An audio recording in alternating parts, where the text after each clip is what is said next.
one for everybody.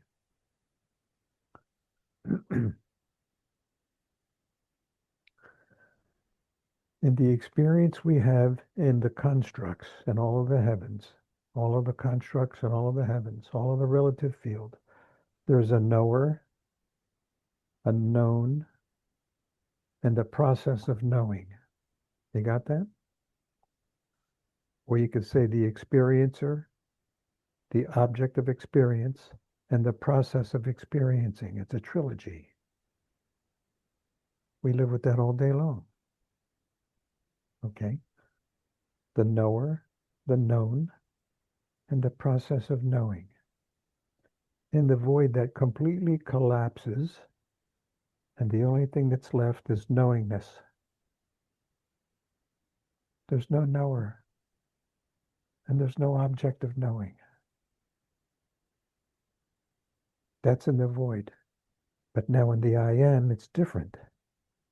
In the I am, the knower and the known and the process of knowing become a unified one, but with consciousness that it knows itself and it has attributes.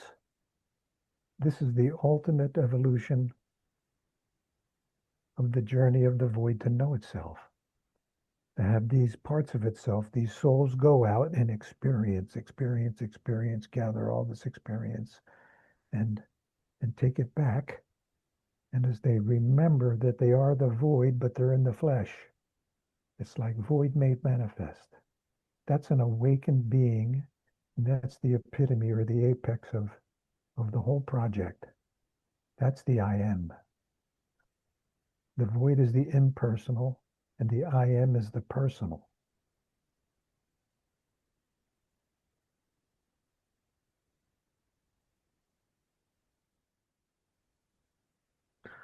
So bringing that back to experience the void, you're there, and the experience is exactly this. I'll describe it as best I can because I've been there enough. There's no thoughts, no feelings, no sensations. There's no mental images. There's nothingness except present, awake stillness. No time. Presence, awakeness, alertness, stillness.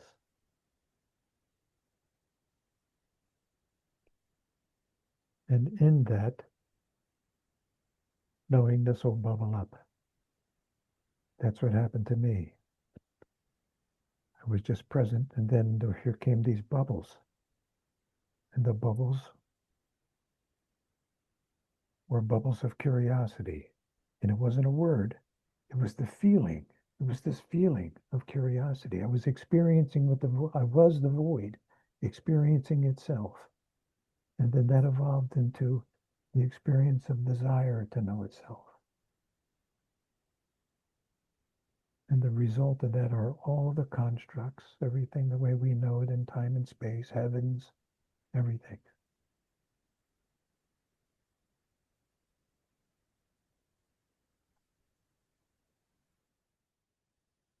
Is that okay? Absolutely. Okay. So if we digress a couple paragraphs ago when I was speaking with Karen about the experience of the void, if you take me out of the equation and just focus on the description of the void, that the void is without attributes, but it's a realm of infinite potentiality and it doesn't know itself.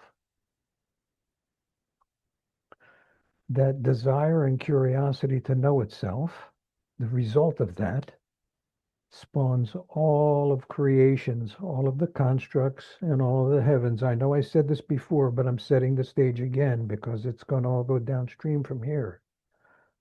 So that's when all the souls came into being. The souls came from the void. They were manifest, so to speak, from the void. The void is very impersonal.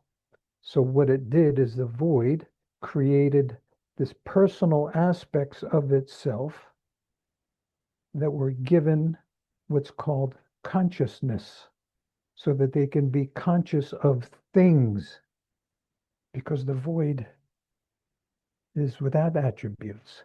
So the void gave souls attributes, and those attributes are consciousness, to be conscious of in order to experience, and what we call mind or the ego, so that it could think and feel and accumulate experience because it is the experiencer for the void.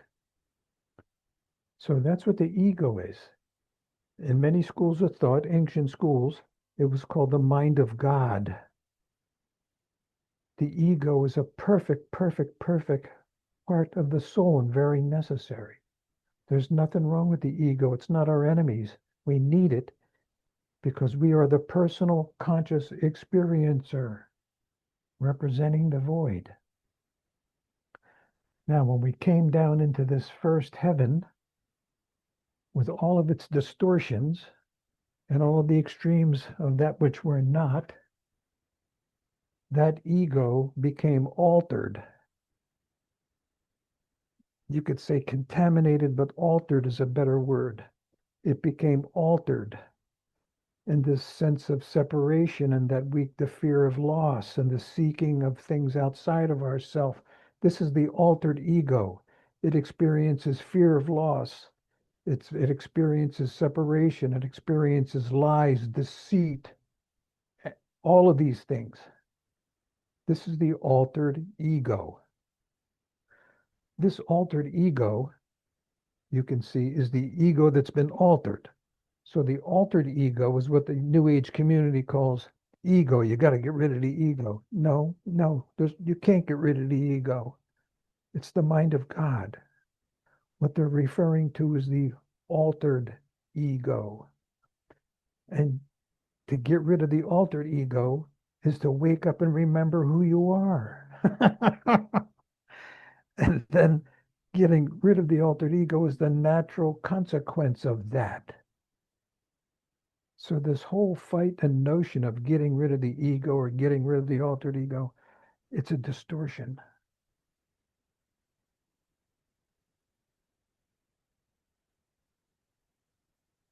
of the true understanding of what I just described to you.